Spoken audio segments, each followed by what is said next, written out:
ပိုတူဂီကပြည်သက်တွေကိုမင်္ဂလာညချမ်းပါလို့ရင်ဆုံးနှုတ်ဆက်ချင်ပါတယ်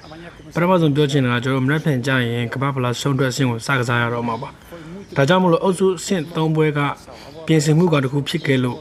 ့အလွန်ရေးကြီးပါတယ်တိုးတက်ဖို့လိုတဲ့အချက်တွေလည်းရှိတယ်လို့ကောင်းလုပ်နိုင်ခဲ့တာတွေလည်းရှိပါတယ်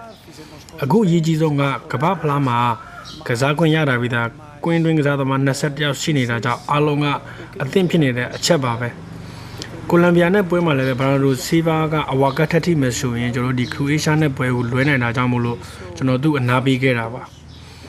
ကစားသမားအားလုံးကလည်းပဲမိနစ်ပိုင်းဘလောက်ပဲကစားရလဲဆိုတာမဟုတ်ပဲနဲ့ပွဲထွက်လူချင်းမှာပါသည်ဖြစ်စေမပါသည်ဖြစ်စေအသင်းကိုကူညီဖို့အသင့်ဖြစ်နေဖို့အရေးကြီးပါတယ်ကမ္ဘာဖလားထဲမှာဘယ်အသင်းသားမှအားသာချက်ဆိုတာမရှိပါဘူးအများအားကျိတ်နဲ့ရှိပြီးခက်ခဲပါတယ်ဒါပေမဲ့ကျွန်တော်တို့ကဆိုထိုင်းဆောင်တဲ့အပူချိန်တူညီတဲ့ Plan Beach မှာကြိုတင်လေ့ကျင့်ပြီးလိုက်လုံညီထွေဖြစ်အောင်ပြင်ဆင်ခဲ့တာပါမနေ့ပြန်ဆိုထိုင်းစားကကျွန်တော်တို့လေ့ကျင့်ရေးကွင်းလောက်မများဘူးဆိုပေမဲ့အပူချိန်ကတော့မြင့်မှာပါကမ္ဘာဖလားဆိုတာဒီလိုမျိုးပဲလေစိန်ခေါ်မှုတွေများမယ်ရာသီဥတုဒဏ်တွေရှိမယ်အချိန်ဆုံးကွာခြားချက်တွေရှိမယ်ခရီးသွားရတာတွေအားလုံးအတွက်ကကျွန်တော်တို့အသင်းကအဆင်သင့်ဖြစ်နေပါပြီခရိုအေးရှားကကျွန်တော်တို့ကောင်းသိတဲ့အသင်းဖြစ်တယ်လို့သူတို့ကလည်းကျွန်တော်တို့ရဲ့အားသာချက်တွေကိုသူတို့သိပါတယ်ဒါကကမ္ဘာဖလားဆုံးထွက်အဆင့်ဖြစ်လို့အနိုင်ရဖို့အာရုံစိုက်သွားမှာပါတပွဲကတော့မတူပါဘူးကိုလံဘီယာနဲ့ပွဲကအခက်ခဲတွေကနီးပြူဟာပိုင်းညှိနှိုင်းဖို့နဲ့ခံစစ်မိုက်တန်မှာဖို့အတွက်အများကြီးထောက်ကူပြုခဲ့တယ်အရေးကြီးတာကတော့ခက်ခဲတဲ့အခြေအနေတွေမှာခံစစ်ကိုပိုပြီးခက်နိုင်ရှိအောင်လုပ်ရမှာပေါ့ခရိုအေးရှားရဲ့ကစားဟန်ကလည်းမတူဘူးလေဒါပေမဲ့ကျွန်တော်တို့အတူတူလေ့ကျင့်ထားတာကြာပြီမို့လို့ကျွန်တော်တို့အချိတ်ဆက်မိမယ်လို့ထင်ပါတယ်အသင်းရဲ့အင်အားကစီးလုံးမှုနဲ့တောင်းယူစိတ်ပဲလေမနေ့မြန်မာတော့ကျွန်တော်တို့ယုံကြည်မှုနဲ့စတင်မှာပါအဓိကအနိုင်ရဖို့ဖြစ်ပြီးတော့အရင်ပွဲတွေကသင်ခန်းစာတွေကကျွန်တော်တို့မနေ့ဖြန်အတွက်ကပြဿနာမဟုတ်ပဲနဲ့ပြင်ဆင်မှုတွေသာဖြစ်သွားမှာပါအဲ့ဒါကခင်ဗျားရဲ့တကူရည်မြင်သက်ပါကျွန်တော်တို့ကပိတ်သက်တွေနဲ့တသားရရှိနေတာပါကျွန်တော်တို့အမြဲတမ်းပိုကောင်းအောင်လုပ်ချင်တယ်ပိတ်သက်တွေကိုအာမခံနိုင်တာကတော့ကျွန်တော်တို့ပေါ်တူဂီပြည်သူတွေရဲ့စိတ်ဓာတ်အတိုင်းကျွန်တော်တို့ကွင်းထဲမှာအစွမ်းကုန်စူးစမ်းသွားမှာပါကမ္ဘာဖလားဆိုတဲ့ခရီးကတော့အဝေးကြီးဖြစ်ပြီးတော့ကျွန်တော်တို့အဲ့ဒီအတွက်ကိုအားလုံးစစ်စီလုံးနဲ့အာရုံစိုက်သွားမှာပါကျွန်တော်တို့အုပ်စုဆင့်ကိုပဲကြော်ဖြတ်ခဲ့ရသေးတာပါကမ္ဘာဖလားပြီးဆုံးမှပဲအားလုံးအကဲဖြတ်လို့ရပါလိမ့်မယ်အခုလောဆယ်တော့ကျွန်တော်ကစားသမားတွေရဲ့စိတ်ဓာတ်နဲ့စူးစမ်းမှုကိုကျွန်တော်ပြီးွားချီးကျူးရပါလိမ့်မယ်စပိန်စာရေးဆရာအန်တိုနီယိုမာချာဒိုပြောသလိုမျိုးပဲလမ်းဆိုတာကြိုရှိနေတာမဟုတ်ဘဲနဲ့ရှောက်လန်းရင်းနဲ့မှလမ်းဖြစ်လာတာပါမနေ့ပြန်မှာကျွန်တော်တို့လမ်းစတင်ရှောက်မှဖြစ်ပြီးတော့အားလုံးအာရုံစိုက်ထားပါတယ်လိုက်ရည်စဉ်အသင်းမှာကစားသမား26ယောက်ရှိပေမဲ့ပွဲထွက်က17ယောက်လူစားလဲတဲ့က9ယောက်ပဲရတာဆိုတော့ဒါတဘာဝပဲလေမကစားရတဲ့သူကကစားခြင်းပဲ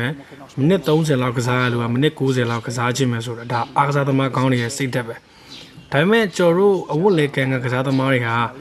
ကတအား professional ဆန်ကြတယ်ကျွန်တော်တို့ကစားသမား21ယောက်ထိကိုအသုံးပြုထားပြီးသားအသင်းဖြစ်တဲ့ကြောင့်မို့လို့အားလုံးကတချို့မကန်ရသေးတဲ့ကစားသမားတွေကလည်းပဲသူတို့ပွဲတွင်ပေးဆက်ဖို့အတွက်အသင့်ဖြစ်နေကြပါတယ်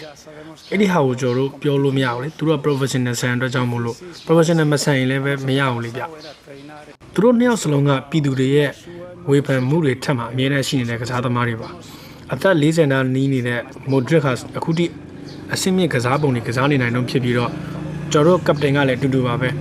အသက်အရွယ်ကကိန်းဂဏန်းတစ်ခုမျှသာဖြစ်ပြီးသူတို့ရဲ့စိတ်ဓာတ်နဲ့စံပြမှုကမျိုးဆက်သစ်တွေတက်စနမူနာဖြစ်ပါတယ်သူတို့နှစ်ယောက်စလုံးကဘောလုံးလောကရဲ့ iconic တွေပါပဲဗျခရိုအေးရှားနီးပြဟာပွဲပေါင်း100ကျော်ကင်တွယ်ထားပြီးအသင်းရဲ့ကစားဟန်အရန်ယူရှင်းပြတ်သားပါတယ်မိုဒရစ်ရဲ့ကိုဗာချစ်ရဲ့ကာဗာဒီယိုတို့လိုကစားသမားတွေဟာအသင်းပေါ်မှာတော်လေးသစ္စာရှိကြပါတယ်လူကြီး၄တန်းပဲရှိတဲ့နိုင်ငံတစ်ခုကဒီလိုအောင်မြင်မှုတွေရနေတာဟာကမ္ဘာအတွက်တော့အားကျစရာစံပြတစ်ခုပါပဲကျွန်တော်တို့အသင်းအတွက်ကတော့အုပ်စုအဆင့်ဆိုတာကအသင်းတွင်